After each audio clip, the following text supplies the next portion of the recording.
एक जमाने में एक ताकतवर बादशाह था। उसकी 6 बेटियां थीं लेकिन कोई बेटा नहीं था। बादशाह इस बात से बहुत दुखी रहता था। एक दिन मल्लिका ने खबर दी कि वह फिर मां बनने वाली है। यह सुनकर बादशाह ने गुस्से में कहा, अगर इस बार भी लड़की हुई तो मैं उसे जिंदा नहीं रहने दूंगा। यह बात मल्लिका के दिल में तीर की तरह लगी। वह दिन रात परेशान रहने लगी।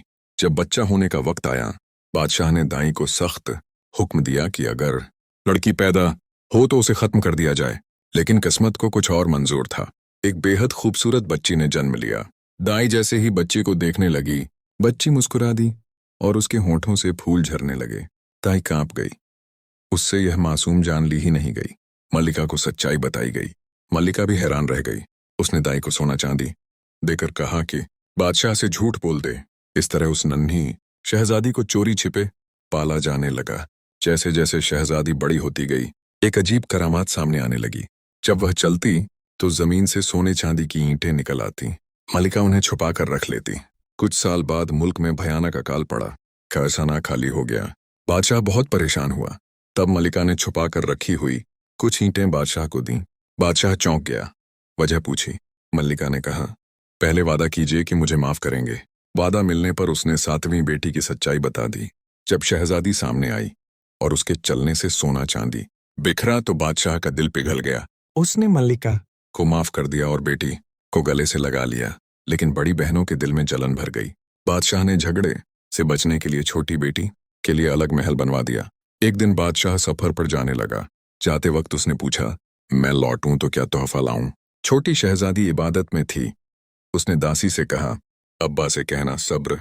दासी समझी कि सब्र कोई चीज है। बादशाह लौटकर बाकी बेटियों के लिए तोहफे लाया और छोटी के लिए एक डिब्बा। एक दिन शहजादी ने डिब्बा खोला तो उसमें एक खूबसूरत पंखा था।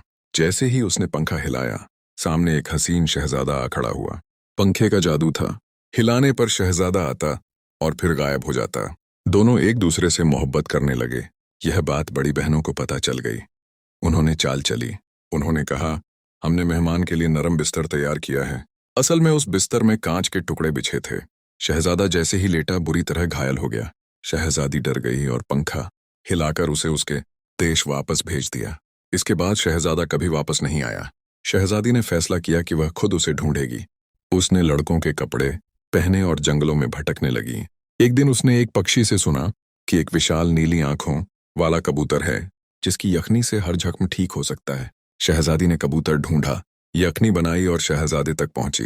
नकाब पहनकर उसने दवा पिलाई। कुछ ही दिनों में शहजादा पूरी तरह ठीक हो गया। जब उसने हकीम से इनाम मांगने को कहा तो शहजादी ने नकाब उतार दिया। दोनों की आंखों में आंसू और दिल में खुशी थी। शानदार शादी हुई। 7 दिन तक जश्न मनाया गया। बड़ी बहनों ने माफी मांगी और शहजादी ने सबको माफ कर दिया। और यूं, जब वह हंसती न फूल झरते, जब चलती सोना चांदी बरसता और जब पंखा हिलाती खुशियों की हवा चल पड़ती।